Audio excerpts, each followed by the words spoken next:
Hey, welcome into the Community Spotlight Podcast. It's Will filling in for Randy Bigley here this morning. And Mike Hall is our guest this morning. Mike, you're with the Crawford Soil and Water Conservation District. Yes. Yep. And talk to me about an event you have coming up here real soon. Yeah, so we got our, we just posted it out on our website. So if you're interested in going and looking at this, it's at our website at crawfordswcd.org. Okay. But we brought back our photo contest. Okay. We did this several years ago, excuse me, where with the photos, we wanted to get photos from Crawford County that kind of, caught the aspects of agriculture and kind of conservation in the natural resources field. Okay. And it went over pretty well. We did it for a couple of years. Then when we decided, for whatever reason, we decided not to do it. We got away from it. But we brought it back this year. So I wanted to kind of throw that out there. It was really popular. We got a lot of photos the last couple of times we did it, and we got some really interesting ones.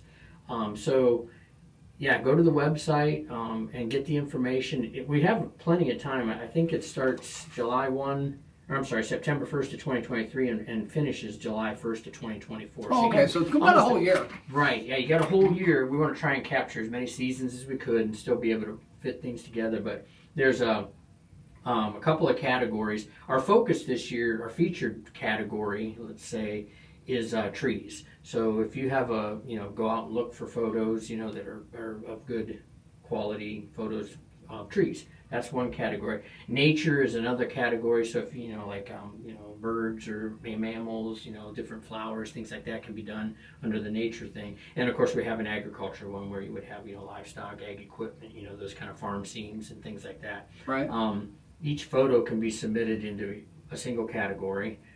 And you can submit, a photo in each category. We do have a adult category and a children's category. Oh, okay. And so if you end up winning, there's a $25 reward or award for the top photos. So there's some money involved, some incentive, but most of the time I think it's just bragging rights. Absolutely.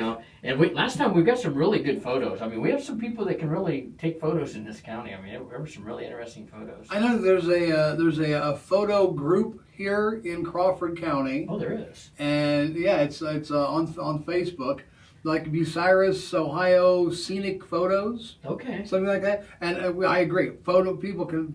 A lot of folks in the community just take a lot of really good photos. Anymore it's with our phones. I mean, we never used to carry a camera around with us everywhere unless you're on vacation. Now you've got it at your beck and call 24 hours a day practically. And yes. And the cameras on these phones nowadays are just phenomenal, the pictures that they can take. So absolutely. Absolutely. So that's something if you're interested. We just rolled it out, like I said, we're just starting it.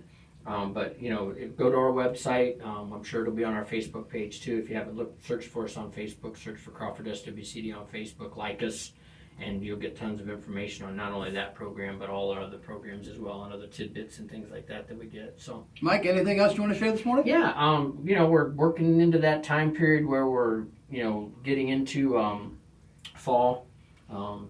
Days are getting longer, or shorter, I should say. Days are getting much shorter. The mornings are getting longer and wetter, and there's a lot of dew and fog, and kids are on in school buses. You see those driving around. So that tells us, it's time to start thinking about lawn fertility in the backyards. The fall's a great time to fertilize your lawn if it's needed.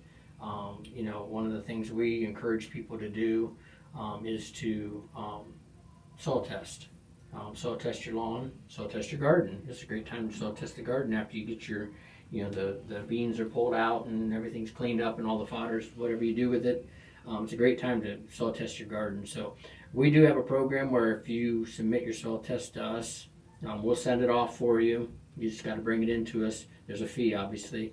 We'll send it off for you. We'll get the analysis back, and then we'll go over that analysis with you when you get it. It takes about a 2-week turnaround.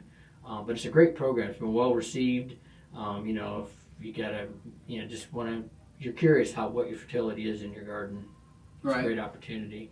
If you have a problem spot, for whatever reason, tomatoes didn't grow back in there this year, they haven't grown very good back in that garden. Maybe something down in the soil. So take a sample, bring it in, and we can analyze that for you and look at it. Same with your yard. A lot of people have their yard fertilized. They do that in the fall and a lot of times in the spring, and they run aerators, and it's great. But sometimes you don't need that, and it's just a waste of money to put that fertilizer out there. Quick soil test will tell you that. We can tell you then if your lawn's in good shape or not, whether you need it. Maybe you just need to do a weeding instead of a weed and feed. Maybe you just need to do the weeding. Take out the dandelions or whatever. So, that's a good opportunity to do that. And it's a great turnkey program that we have for that process. Maybe you have those dead spots in your yard like that as well. Like you have one patch of grass and you get a lot of thick green grass, and then another patch that's like, maybe not so much. This would be a great way to figure out what's going on there. The main thing is you have to remember to you have to soil sample that bad problem spot separate from the other. So you're automatically going to have two samples there, or just send the one in where it's bad. If you don't want to really compare it. But that's a perfect way to figure it out. At least you're going to rule out whether it's a fertility or a pH issue. A lot of times that's what you end up with is pH. pH gets too low, starts to tie up nutrients and locks things up that the plant can't go get it. Even though it's right there, it has no ability to get it. So, that can be an issue. And a quick pelleted lime, which you can get at any garden store, solves that problem. And you're right back in business with a nice green lawn then. So, Mike, talk to me about things that we can find on your webpage. So on our webpage, we just revamped our webpage. That's a good question. We just, I would say 6-8 months ago, we just redid the whole thing.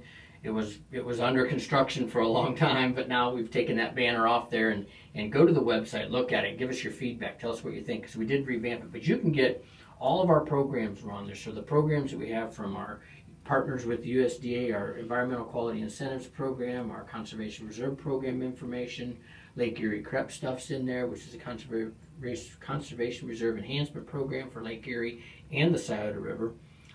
Those program information's all on there, what it is, what practices are available, how do I apply. A lot of the things we changed on the website this time, we're adding links. Everything's a link this year. Link here, link there. So you can literally go through these pages and click information, and instead of it being a PDF or something, there are PDFs still on there, but we're taking you right to the link where everything's at.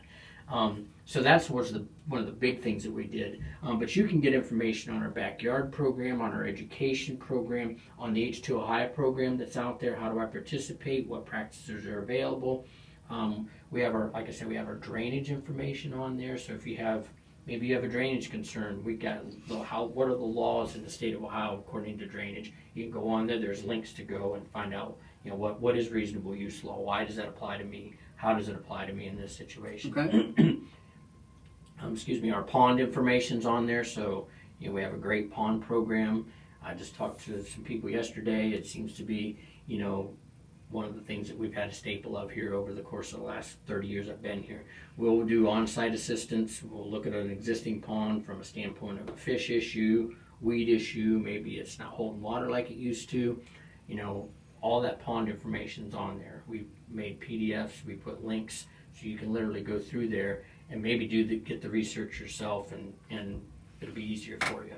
But all the stuff's on there, so definitely go to our website. It's crawfordswcd.org. Okay. Take a look at it. There's a plethora of information on there, and most of it's all conservation related, and some education stuff on there, how to get education in the schools, or if you have a club or a group that you want to have an education event for, we're able to help out with that and do that kind of stuff. crawfordswcd.org. Correct. Yep. Mike, appreciate the time this morning. Yep, Thanks for stopping in. Appreciate it.